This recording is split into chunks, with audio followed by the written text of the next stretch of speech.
Me casei, eu e a Julie tínhamos um dilema na celebração do casamento, eu diria mais na recepção.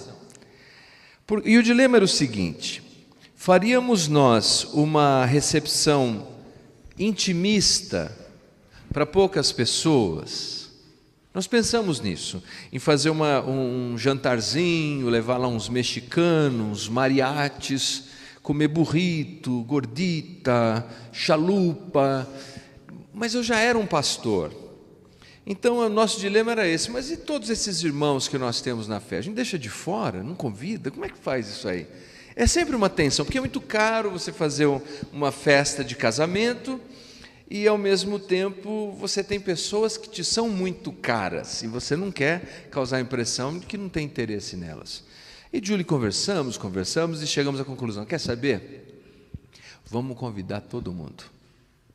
E assim fizemos. Aí, com a ajuda de irmãos da igreja, de amigos, estava lotado aquele lugar.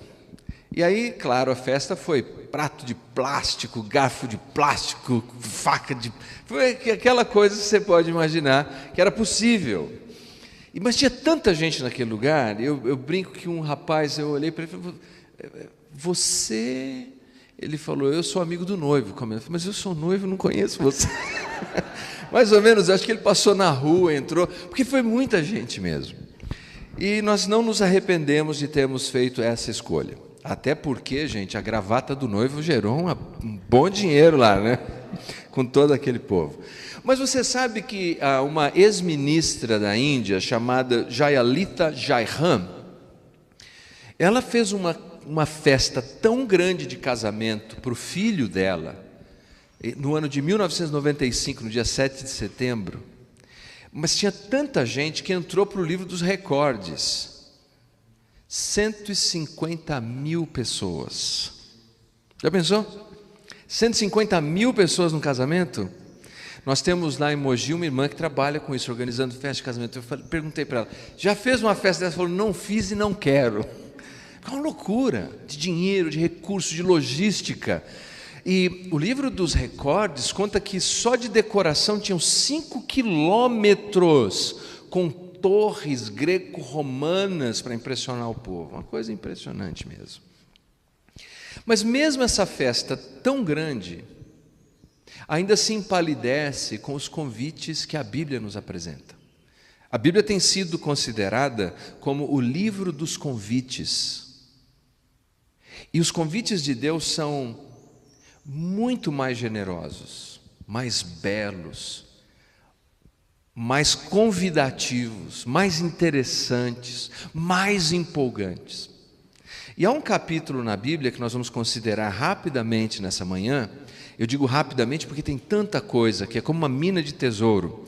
E não dá tempo de nós retirarmos tudo. Vamos fazendo o mapa, inclui lá no mapa e vamos estudando todos os dias. É Lucas capítulo 14. Lucas capítulo 14 é o que eu chamo de um catálogo de convites na Bíblia. Lucas capítulo 14.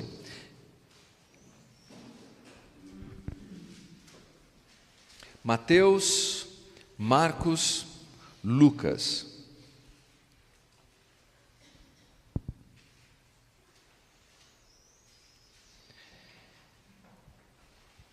Se você encontrou, diga amém. Ótimo. Mas antes de lermos o versículo na sua sequência natural do texto, eu quero pensar para mostrar por que esse aqui é um catálogo de convites na Bíblia. Olha só, o versículo 8 desse capítulo 14 diz assim: quando por alguém fores convidado para um casamento, não procures o primeiro lugar, para não suceder que, havendo um convidado mais digno que tu. Versículo 9: vindo aquele que te convidou, e também a ele te diga: dá a este o lugar, então irás envergonhado ocupar o último lugar. 10: pelo contrário, quando fores convidado, vai tomar o último lugar, para que quando vier o que te convidou, te diga: amigo, senta-te mais para cima, ser-te-á visto uma honra diante de todos os mais cônvivas. Versículo 12: disse também ao que havia convidado, quando deres um jantar ou uma ceia, não convides os teus amigos, nem teus irmãos, nem teus parentes, nem vizinhos ricos, para não suceder que eles, por sua vez, te convidem e sejas recompensado. Versículo 16.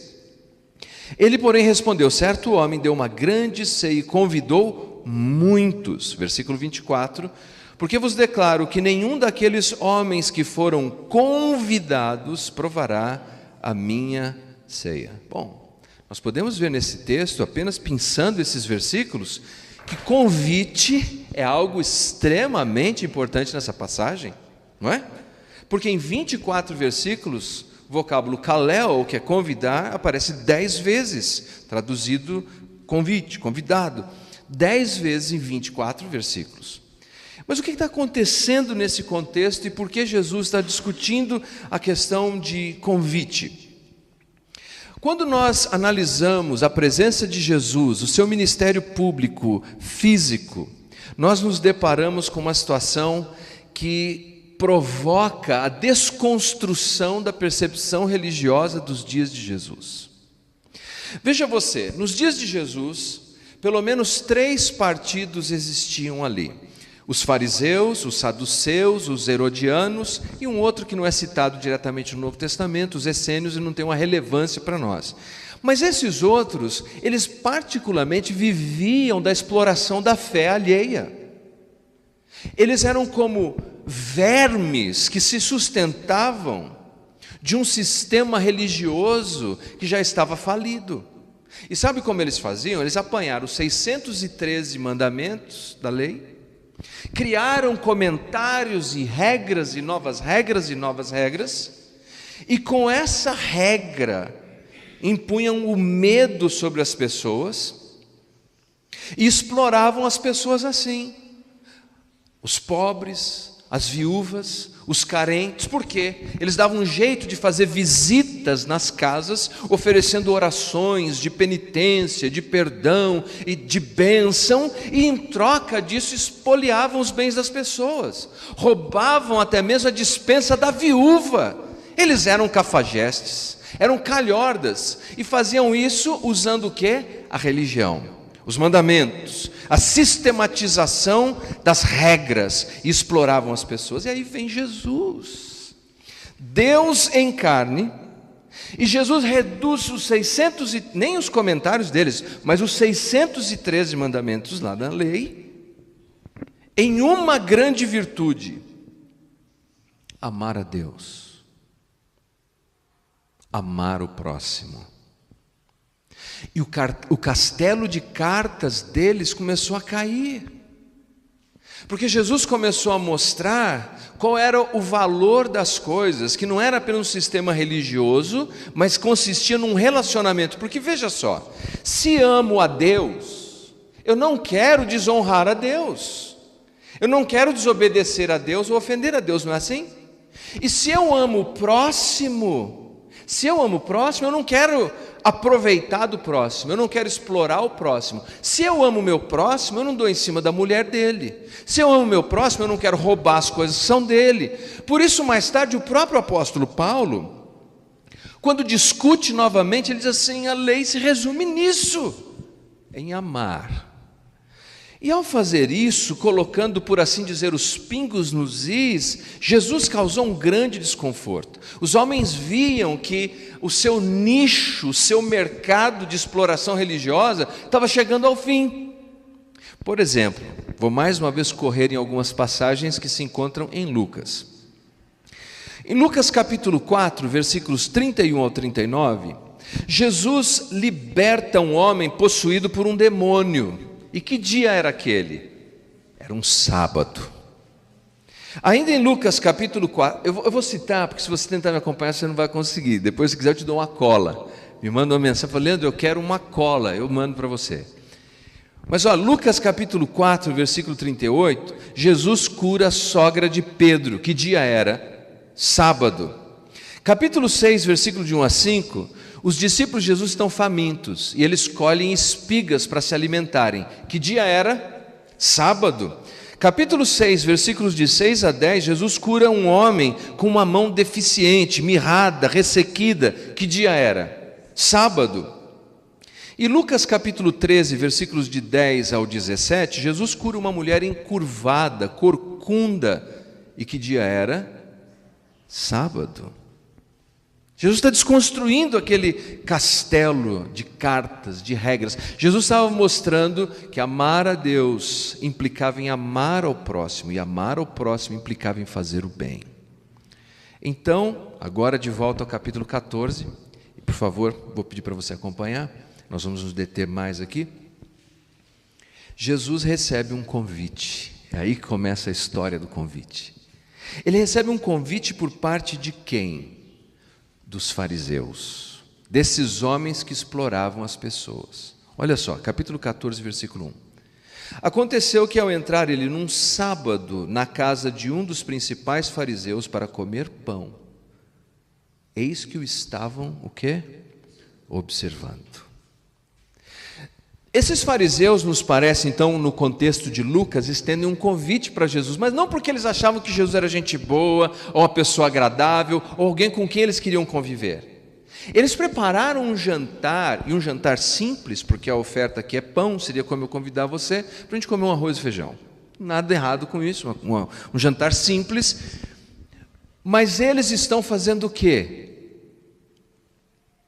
Observando Jesus. Eles convidaram Jesus e estão observando. Note que é um dos principais dos fariseus. Quando aparece essa palavra, adjetivando um fariseu, quer dizer que é um fariseu muito importante, provavelmente membro do Sinédrio, seria o equivalente a dizer que é um ministro da Suprema Corte. É um ministro do STF, é alguém extremamente importante aqui. Jesus está na casa desse homem, e eles estão observando Jesus. Isso aqui é uma armação, isso aqui é um circo que eles armaram para apanhar Jesus. O texto nos diz que o jantar foi propositalmente preparado em que dia? Sábado. E note o versículo 2: ora, diante dele, diante de Jesus, se achava um homem hidrópico. Um homem com uma doença em que o organismo produz líquidos, fluidos, e você acaba tendo edemas, inchaços.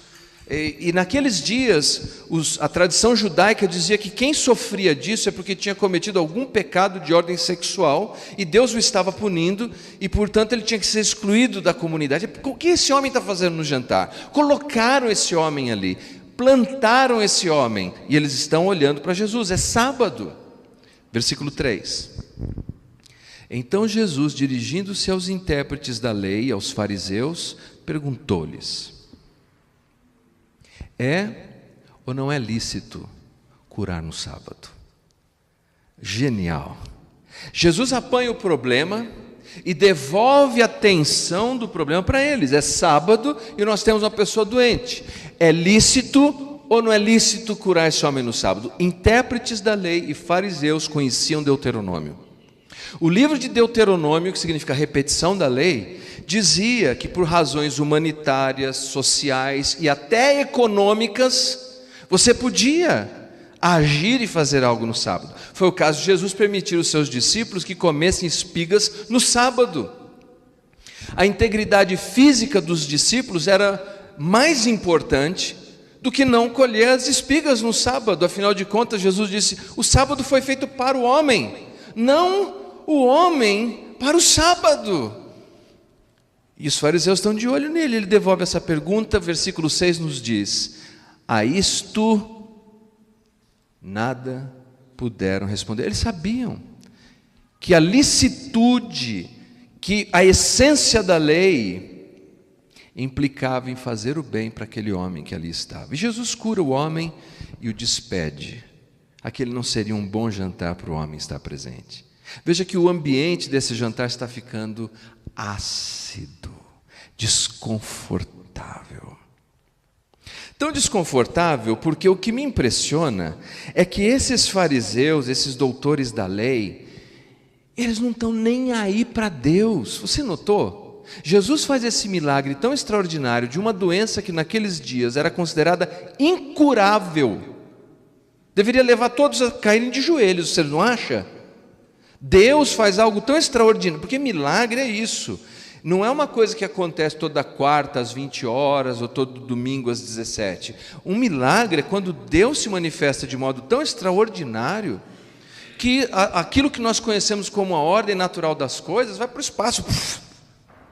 E ao invés deles caírem de joelhos e reconhecerem a grandeza de Jesus, o texto nos diz, na sequência, que eles estavam procurando, versículo 7, reparando como os convidados escolhiam os primeiros lugares, propôs-lhes uma parábola. Não estão nem aí com Deus.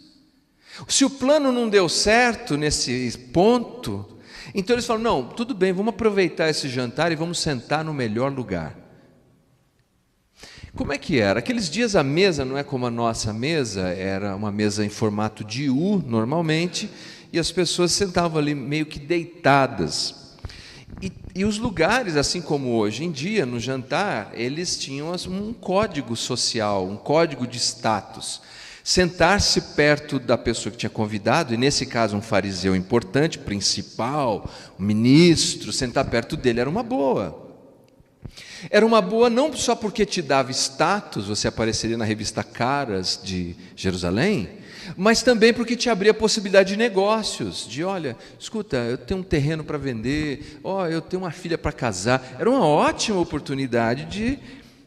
E Jesus observa aquilo, e indignado ele propõe então uma parábola. Aliás, Jesus usa um recurso aqui de hipérbole. Jesus, ele usa toda a força da linguagem, o exagero da linguagem, diz assim, olha, pessoal, antes de jantar, deixa eu dizer uma coisa. Quando você for jantar, você não procura sentar logo no lugar mais importante. Sabe, vocês que querem ser importantes, vocês têm que aprender isso. Jesus está com sarcasmo aqui, ele diz assim, você tem que sentar lá no último lugar, discreto.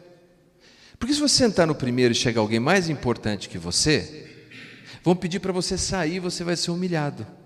Mas se você sentar no último e você for o mais importante, imagina, ô Leandro Tarrataca, por favor, senta-se aqui na frente. Aí você vai ser notado e apreciado. E aí Jesus diz assim, porque quem se exalta será humilhado, e quem se humilha será exaltado.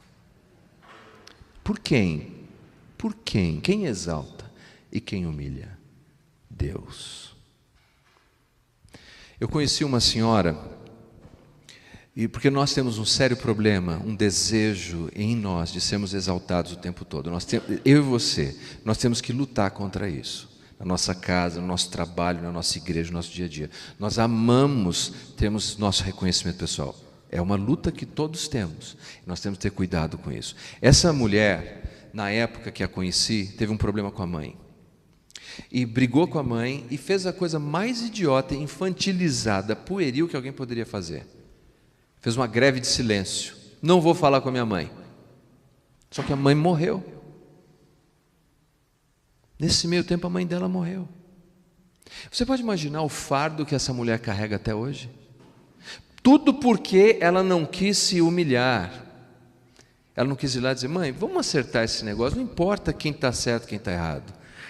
O que Jesus nos diz aqui é extremamente importante, quem se humilha é exaltado, quem se exalta é humilhado na vida. Um outro amigo meu, quando era jovem, ele me contou que teve um grande amor.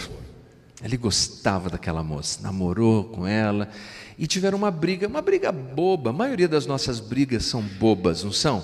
São bobas. Mas por causa daquela briga ele rompeu com a moça.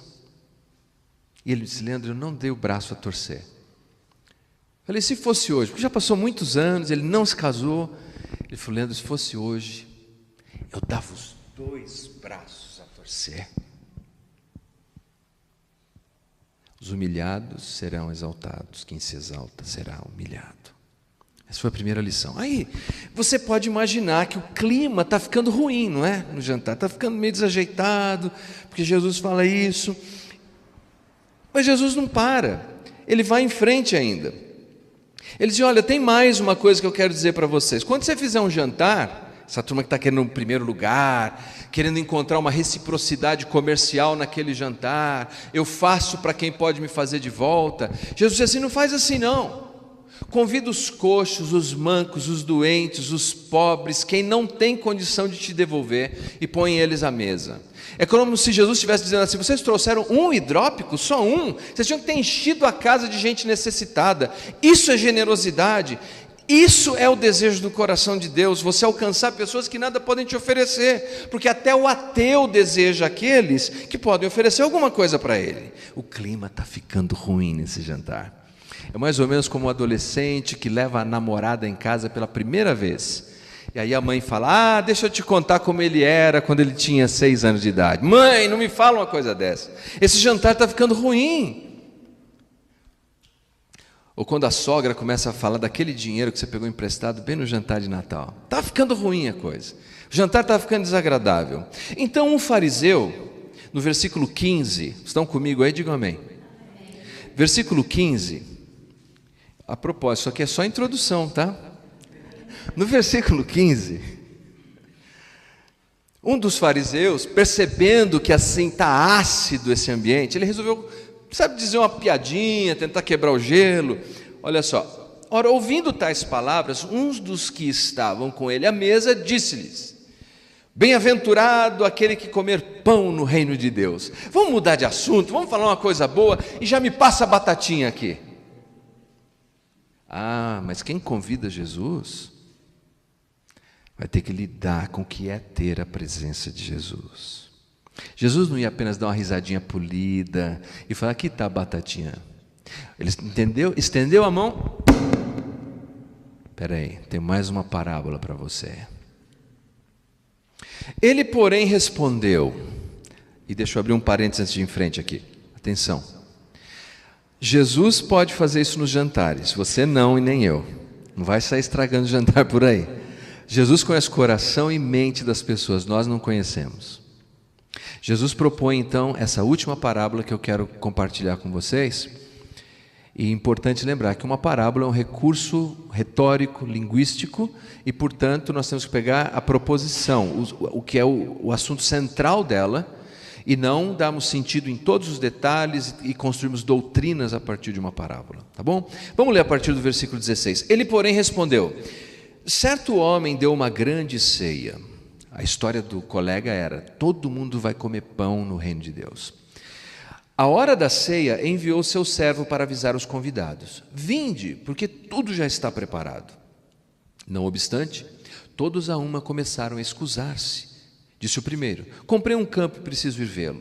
Rogo-te que me tenhas por escusado. Outro disse: comprei 5 juntas de bois e vou experimentá-las. Rogo-te que me tenhas por escusado. Outro disse: casei-me e por isso não posso ir. Voltando o servo, contou tudo ao seu senhor. Então, irado, o dono da casa disse ao seu servo: sai depressa para as ruas e becos da cidade, traze para aqui os pobres, os aleijados, os cegos, os coxos. Depois lhe disse o servo: Senhor, feito está como mandaste, e ainda há lugar. Respondeu-lhe o Senhor: sai pelos caminhos, atalhos, obriga todos a entrar, para que fique a minha casa cheia. Porque vos declaro que nenhum daqueles homens que foram convidados provará da minha ceia.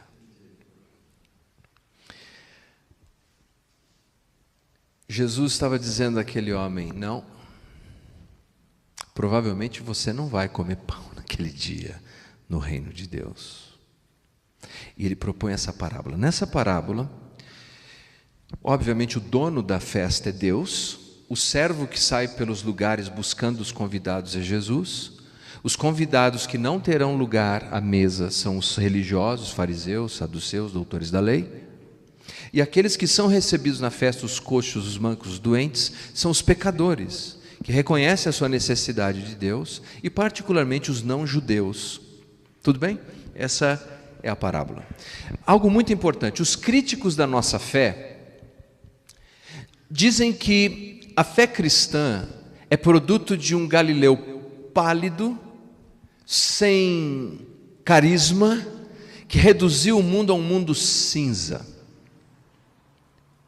Mas Jesus, quando compara o reino de Deus, ele compara o reino de Deus com o quê? Festa, celebração, alegria, mesa posta, música, crianças. Jesus inaugura o seu ministério público não ressuscitando um morto, mas transformando a água em vinho numa festa de casamento. É como se Jesus dissesse: a festa não pode parar. O reino de Deus é isso, é alegria, é paz, é a presença do Espírito Santo.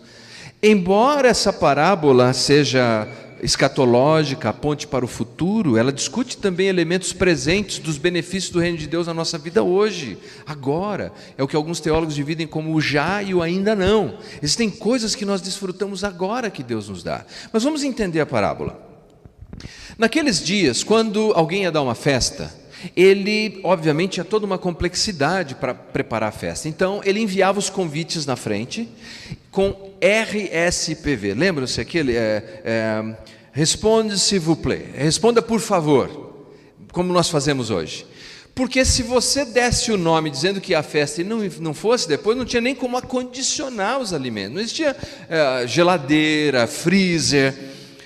E funcionava em 2 estágios. Primeiro se estendia o convite. Aí a pessoa dizia: eu vou na festa.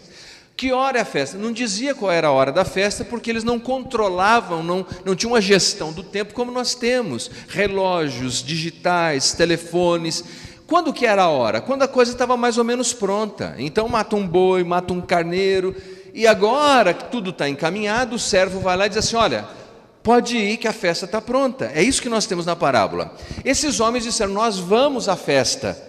Nós vamos à festa. E quando o servo volta e diz assim: a festa está pronta, os 3, que representam aqui essa totalidade de pessoas, que dizem que querem ter comunhão com Deus, que dizem que querem confiar em Deus, mas não têm comunhão com Deus e não confiam em Deus, oferecem 3 desculpas para não irem à festa. 3 deles. O primeiro dá uma desculpa, e o que eu acho fascinante é que faz 2000 anos que Jesus contou essa parábola, e essas 3 desculpas continuam sendo as desculpas que as pessoas dão hoje para não confiar em Deus, para não terem comunhão com Deus. A primeira: bens, propriedade. Ele disse assim: olha, me desculpe, mas eu comprei um campo e eu vou ter que ir lá ver. Nenhum problema em comprar um campo. Mas é uma desculpa. Como nós sabemos que é uma desculpa? Se você vai comprar um campo, uma terra, você compra primeiro e vê depois, ou você vê primeiro e depois compra? Você vê primeiro. E ele disse assim: não, eu comprei, agora eu vou ver. Os bens estavam em primeiro lugar. Era o caso dos fariseus. Eles estavam um pouco se lixando com Deus. Eles diziam que queriam Deus, mas as suas ações não mostravam isso. Eles estavam interessados nos seus bens, na sua prosperidade econômica, mesmo que fosse por meio da exploração do outro. Sabe que ainda hoje, os nossos bens, as nossas propriedades, o que nós temos, pode se tornar uma desculpa para não nos envolvermos num relacionamento profundo com Deus. Pode. Você já ouviu a história desse homem? Essa história sempre me faz rir. O homem tinha uma BMW. Aí ele se envolve num acidente de trânsito, bate o carro, acaba com o carro. Aí o homem está lá chorando: minha BMW. E chega uma pessoa e fala: moço, o que está acontecendo? O senhor está chorando por causa do carro? Num acidente o senhor perdeu o braço. Ah, meu Rolex.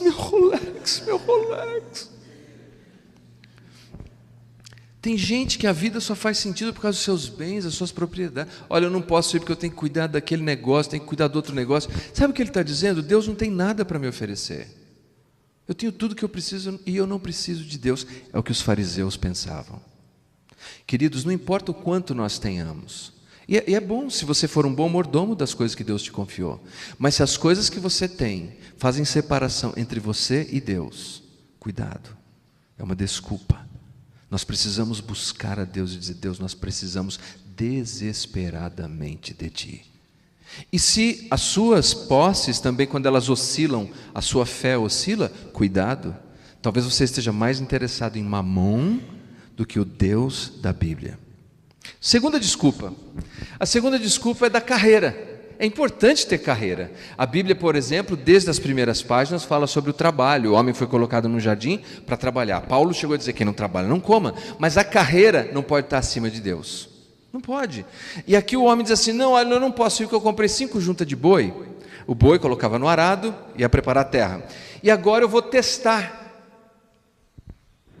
Antes de comprar um carro, a gente faz o test drive. A gente não compra primeiro fazer o test drive depois. De novo, uma desculpa. E a desculpa dele é: a minha carreira me impede, eu não tenho tempo para essas coisas. Não é o que muitos dizem? Olha, uma pessoa que diz que a carreira dele vem antes de Deus está com as suas prioridades no lugar errado. Sabe por que passamos a idolatrar? Carreira é bom, o trabalho é bom, mas quando assume o lugar de Deus se torna um veneno. Porque nós achamos que a nossa carreira vai nos dar uma boa aposentadoria, nós achamos que a nossa carreira vai comprar o medicamento que nós precisamos, que a nossa carreira vai comprar as alegrias que precisamos na vida. Não, carreira é importante, pode nos dar conforto, pode ser um instrumento para servirmos no reino de Deus, mas a nossa segurança está no Deus Todo-Poderoso. Eu não sei o que você enfrenta na sua carreira, você tem que confiar não na sua carreira, mas em Deus. Deus em primeiro lugar. E o terceiro, puxa, é uma das desculpas mais piedosas que tem. Eu casei. Ah, boa essa. Eu casei. A minha mulher não deixa eu ir. Ou ele está se baseando lá na lei que também diz em Deuteronômio, que um homem quando se casava, estava dispensado do serviço militar por 1 ano, das obrigações de negócio por 1 ano, mas em nenhum lugar naquela lei dizia que ele estava desobrigado da sua responsabilidade social ou cultica. Não tinha isso. Mas ele usou isso como um bom argumento. Olha, eu queria muito, mas a minha família, mais o meu pai, mais a minha mãe, mais o meu irmão. Família é importante? É ou não é? Vocês estão na dúvida. É muito importante. Mas Deus vem mesmo antes da família. Eu, quando fui me batizar, minha família toda era contra a minha fé, era contra Jesus, e o meu batismo foi clandestino. Eu fui me batizar escondido, mas naquela época a gente tinha que vestir roupa de anjo, sabe, aqueles roupões brancos, e eu me lembro que eu botei aquela roupa branca, foi um dia lindo, e quando terminou o pastor falou: agora tem que levar o roupão para casa para lavar. E o meu, exato, irmão, meu álibi caiu ali. Tive que confessar que me batizei, porque Deus vem em primeiro lugar. Veja, se Deus vier em primeiro lugar na minha vida e na sua vida, nós cuidaremos melhor dos bens que Deus nos confiou, porque seremos bons mordomos. Se Deus vier em primeiro lugar na nossa vida, a nossa carreira será melhor, porque nós cuidaremos da nossa carreira não como nossa, mas como um meio para servir a Deus. Se Deus vier em primeiro lugar na nossa família, nós seremos um melhor membro de família, porque seremos melhor pai, marido, filho, esposa. Mas se tentarmos inverter isso, não teremos nenhum e nem o outro. Desculpa. Qual é a sua? Quais são as desculpas que nós oferecemos para não nos envolvermos com Deus de modo mais profundo?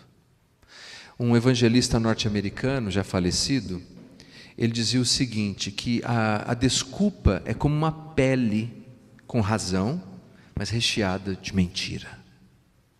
Você sabe, eu sei, quando eu estou usando algo que é legítimo, apenas como uma desculpa para não me aprofundar no meu relacionamento com Deus. Há muita coisa aqui nessa parábola, mas não dá tempo da gente considerar tudo. Então, eu quero chegar já na conclusão dessa nossa conversa aqui. A Bíblia é sim um livro de convites, muitos convites. Por exemplo, nessa manhã, Jesus poderia dizer: vinde a mim, vós que estáis cansados e sobrecarregados. Talvez você está aqui hoje de manhã e está se sentindo exausto. Jesus tem um convite para você. Não confie nas suas posses para te dar o descanso que você precisa. Não confie na sua carreira. Não confie nem na sua família. Confie em mim. Venha a mim. Há outros aqui que estão vivendo uma vida cristã insonsa, sem graça, sem dinâmica. Sabe o que precisa para ter uma vida cristã dinâmica mesmo? Para a gente parar de ficar arrumando picuinha com outro crente? Sabe o que é? É ouvir o convite de Jesus que tem: vem após mim e eu vou fazer de você pescador de homens. Vamos ganhar pessoas para o reino de Deus. Vamos pescar gente para a vida. E você vai ver que dá uma nova dinâmica. E terceiro, há um convite de Jesus lá em João capítulo 15, em que ele diz assim: eu sou a videira verdadeira. E se você está sentindo que você não tem energia, você não tem força, você não tem vigor, vem e permanece em mim. Porque toda vara que está ligada à videira, recebe da videira a sua seiva, a sua vida, a sua energia, a sua vida abundante. Vem. Há um convite de Deus para todos nós nessa manhã. Eu não sei se você já ouviu falar de Tolstói. Tolstói foi um escritor russo. Ele escreveu romances, ficou muito rico. E nessa prosperidade toda, ele entrou numa crise existencial. Porque ele frequentava os ambientes de socialites, de gente famosa, e ele começou a ver que os diálogos, as conversas eram tão vazias, sabe? Era tão desprovido de propósito. Ele tinha tanto dinheiro, porque assim, quando você não tem dinheiro, você fala: não, se eu tiver dinheiro. Mas quando você já tem o dinheiro, você vê quão plástica e artificial são essas coisas. Ele podia comprar o que ele queria, ele podia ir para a cama com a mulher que ele queria, e aquilo foi incomodando ele. Ele falou: puxa, mas é isso? A vida não tem propósito nenhum, essa coisa vazia. Então ele começou a ler filósofos para ver se ele chegava numa outra conclusão. Todos os filósofos levaram ele ao mesmo lugar: a vida não tem propósito, a vida é vazia, a vida é cinza. Então ele falou: bom, agora então só tenho poucas alternativas aqui. Uma alternativa é, já que não tem propósito, eu vou desfrutar do que o dinheiro me dá e das alegrias que eu posso ter, dos pequenos prazeres. Ele falou: mas isso chega uma hora que é insuportável. Ele falou: então a saída é o suicídio.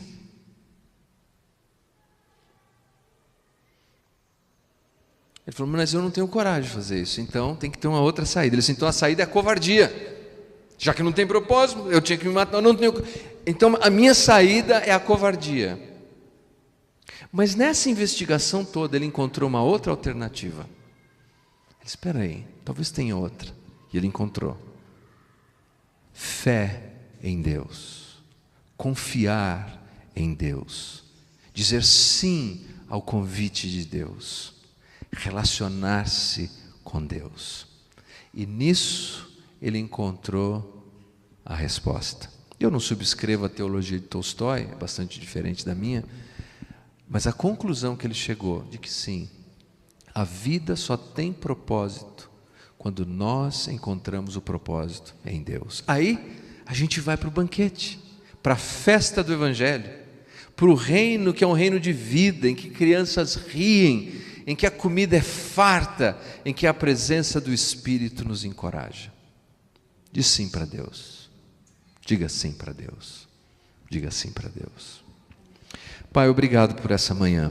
Obrigado por suas bênçãos, pela sua palavra e pela maravilhosa intervenção divina naquele jantar, em que Jesus nos mostra que aqueles que se assentam à mesa não são aqueles que têm algo a oferecer, mas aqueles que reconhecem que nada têm, que nada podem e que precisam de Ti.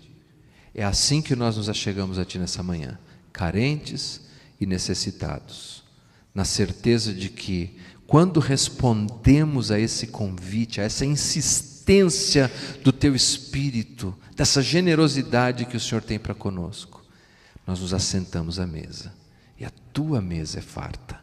A Tua mesa é suficiente. Não somente agora desfrutamos, mas naquele dia glorioso, quando nos encontrarmos com o nosso Salvador. Abençoa o Teu povo, meus irmãos e irmãs, em nome de Jesus. Amém. Muito obrigado. Deus abençoe vocês em nome de Jesus.